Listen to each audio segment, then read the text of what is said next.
Right now, inside your body, there may be DNA that does not fully belong to our species. Traces of a different kind of human, a cousin species that once walked this planet alongside us.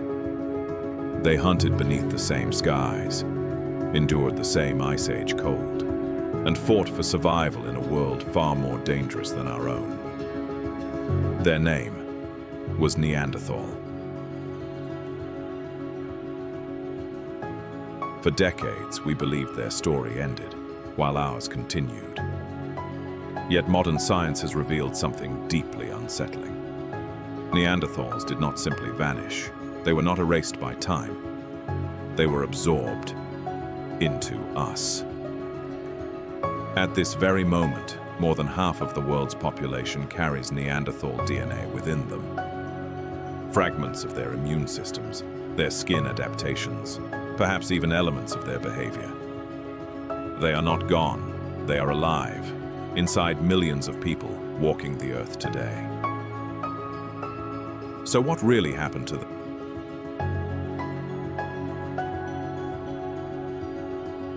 Did we replace them, outcompete them, or quietly merge with them? And what secrets are still hidden inside our own genetic code? This is the story of a species that history declared extinct, but whose legacy refuses to vanish.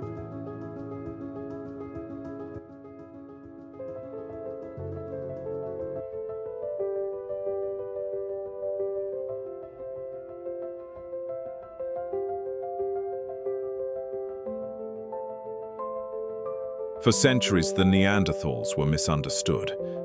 They were portrayed as brute creatures, stumbling across frozen wastelands, barely human. But science has rewritten their story. Neanderthals were powerful and highly adapted survivors.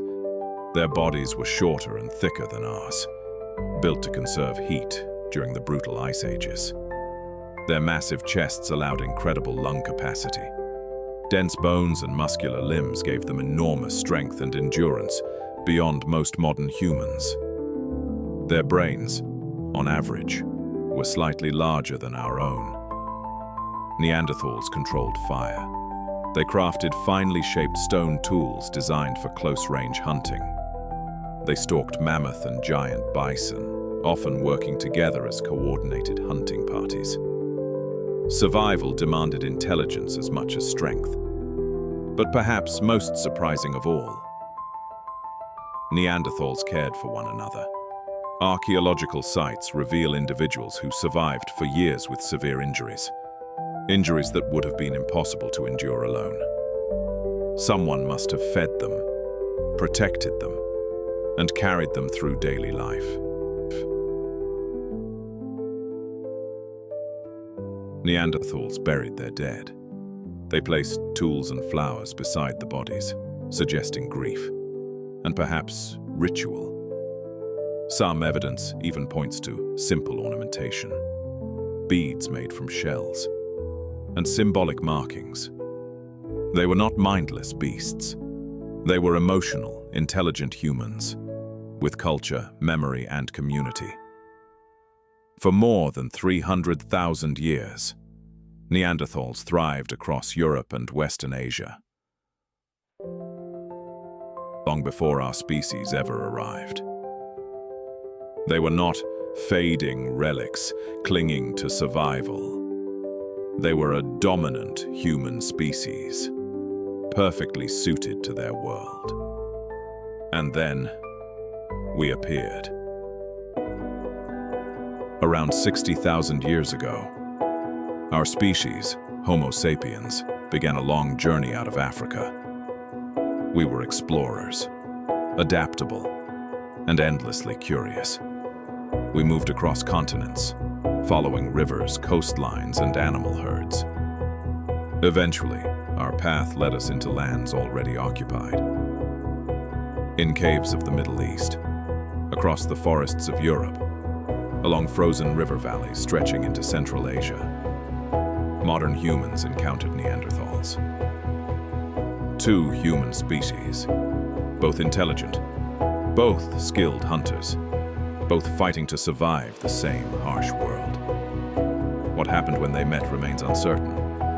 There are no written records, only scattered tools, ancient hearths, and silent caves. Archaeological evidence suggests moments of peaceful contact, shared hunting techniques, similar stone tool designs, possibly even language exchange. But coexistence did not mean harmony. Both groups hunted the same animals, gathered the same plants, sought shelter in the same caves. Resources were limited. Every winter meant famine.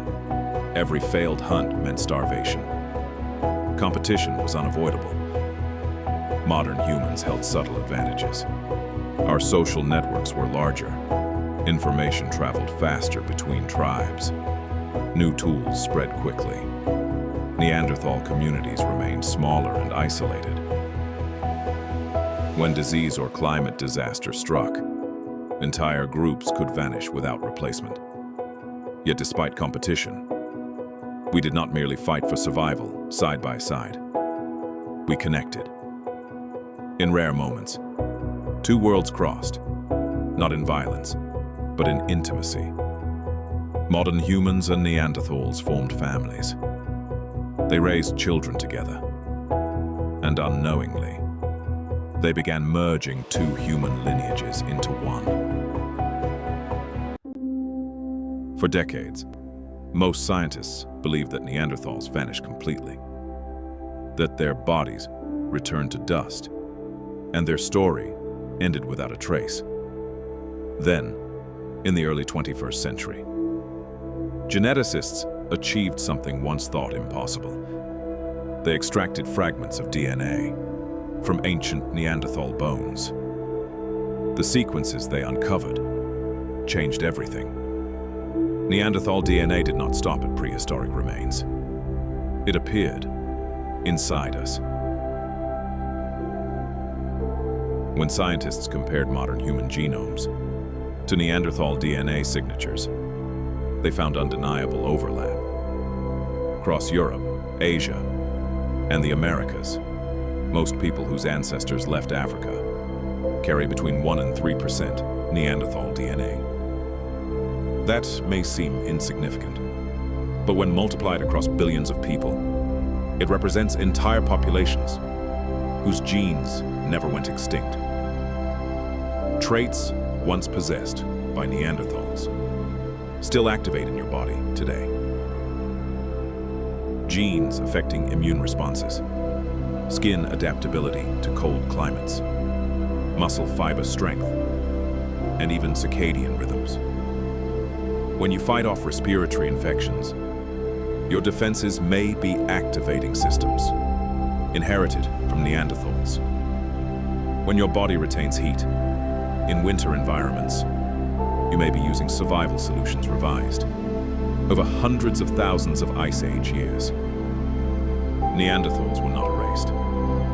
They became part of us. Human history is not a clean replacement story of one species overcoming another. It is a story of fusion. Two human worlds merging into a single evolving lineage. What history recorded as extinction was actually integration. Even as Neanderthal DNA spread quietly into our species, Neanderthal communities themselves were fading. Climate instability began reshaping their lands.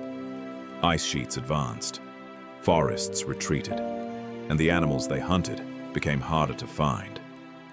Scarcity favors resilience. Modern humans possessed sprawling trade routes, wider social contacts, and faster innovation cycles. Neanderthal groups remained smaller, more isolated. When disease passed through a camp, when a harsh winter struck, entire lineages could vanish in a single generation. Yet extinction did not arrive as a sudden catastrophe. There was no single final battle, no defining last stand. Instead, Neanderthals slowly blended into neighboring human populations.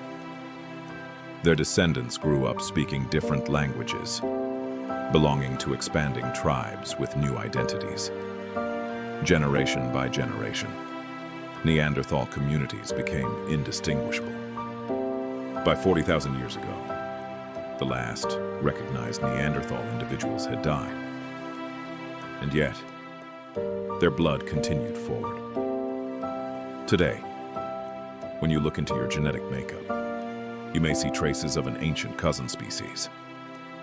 Their immune defenses, their cold weather adaptations, perhaps even fragments of their temperament. They live on, not as fossils locked in stone, but as quiet threads, woven into humanity itself. The Neanderthals were not doomed failures of evolution. They were contributors to the story of us. Their extinction marked the end of one form of humanity, but the beginning of another. In a very real sense, every human alive today carries the legacy of a vanished species. We walk with their DNA. We breathe with their survival instincts. We exist because they existed. Their story did not end. It became our own.